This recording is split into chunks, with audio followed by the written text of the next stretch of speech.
But before we get there, we gotta run it back a little bit. You see, I was in the studio doing a little secret print run of some Sentinel hoodies, you know, some for me, some for the homies, and I kind of came across a fatal flaw. You see, with the Sentinel hoodie, it's got such a big prominent back design, and for me, I'm always layering up my hoodies with a windbreaker, and what's the point of that if you're gonna be covering the main piece of the design? We can't forget about the chest hit. That's an essential part of the design, and just even an open flare jacket's still covering up most of that. And that's not even considering if you're wearing a backpack. Easily gonna cover that back design, straps going right over top of that chest hit. Now, although the Sentinel design is my favorite as far as late, I can't be leading that into my hoodie season, so I ought to take some inspiration from my favorite chest print hoodies, and I think that'll solve our problems here. Let's get working on a new design. So while I was out painting last, I was just having such a blast getting into like the flavor and the expression of my letter E. Something about just this super big curl around it was just painting up on the wall so crisp. It was easily my favorite part of the entire piece. So I think we better encapsulate that and take that as our starting point for this new piece. Let's get some things out.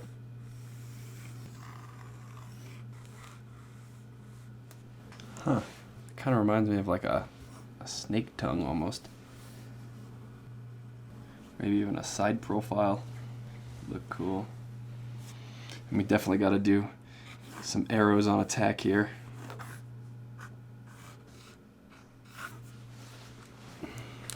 I've been drawing and sketching like way bigger lately, trying to get more of that like flair and expression out of my sketches of the letters. It makes arrows like super cutty and easy.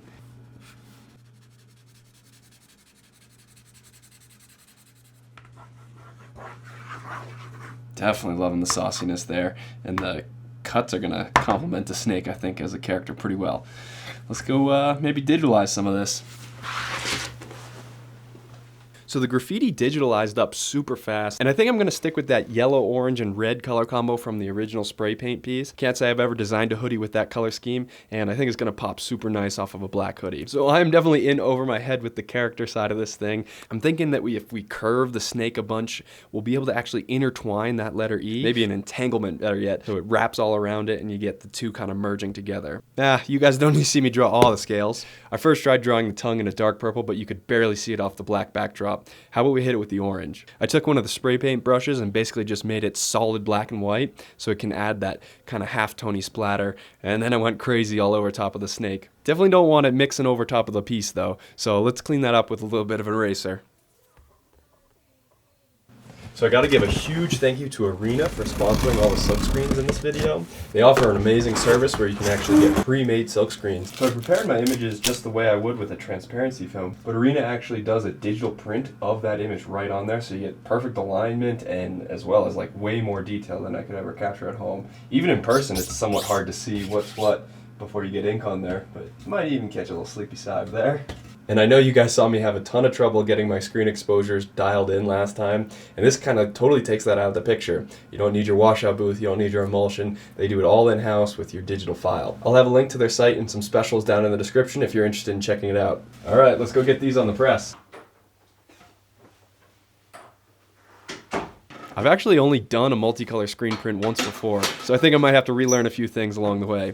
Now, of course, the most important part about a multicolor screen print is making sure each layer lines up to the next one. So although the screens were made with the digital print in the exact same place on each one, I've got a manual press here, so the chances that I load those and they're all perfectly aligned with me hand tightening everything is next to impossible. I went after this FN Plastisol ink, some stuff I've never used before, but apparently it cures a little bit lower temperature, so you get a little bit crisper of a print out of it. I'm definitely down to try it. This is kind of like a Lakers purple to start, so I think I'm gonna add some black to it so we get a little bit darker of a hit. I was trying to be all nice and official here and broke out the scale so I could weigh out how much purple and black I was mixing in. And that way if I have to mix any more, I kind of got the recipe on hand.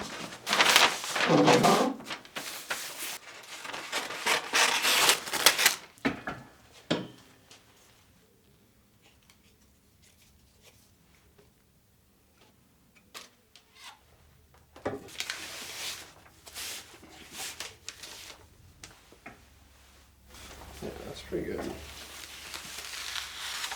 I'm gonna start in here with my red layer just because it has like the largest spread of the design. And that'll help me center things up on my platen, and then I can align all the other colors right to that. So I like to get the screen clamp pretty tight, and then I'll actually kind of just tap it in with the hammer and get things aligned. Now, I'm not totally eyeballing this. Here you can see with the purple print is actually got some crosshairs right over top of the red.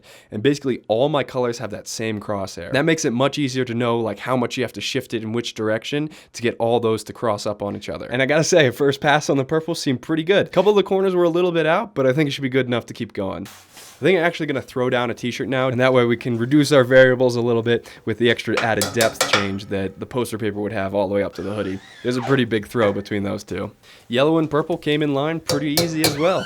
This is going nice. It's definitely fun to feel a little bit of the momentum of the printing process as you see each layer and color kind of coming together. You know, I gotta say, for our first off the press sample print, this is looking so clean. The only change here that I really need to make is cover up those registration marks. Those are definitely not part of the final design. Now, I don't want to burn a hoodie because those are so expensive off each piece. Let's go for our perfect t-shirt first and see how that works out. So printing on a dark t-shirt like this really does soak in the colors of each of those layers. So I ended up doing like 2 or 3 layers of each color throughout the whole spread so that you can get a really nice color off the black. Now, most people end up doing a white underbase in this instance. I made the choice to avoid the white underbase so that I could have a 4th color in the mix. I figured getting that purple on our shadows was gonna really make the whole design kind of come together. And that definitely extended how long it took me to print, you know, getting enough layers of yellow on there so you can't see any black through it. So after all, the next multicolor might have to have that white underbase to make things go a little bit easier. But come on, I don't mind spending a little extra time with each piece. Just check out how nice the E pops out of the snake with just that super yellow and those dark purples in the 3D. Come on, this is looking fresh. Woo! The chested is looking clean. I think that's sized and placed perfectly. I can feel that momentum getting going. Definitely time for a hoodie.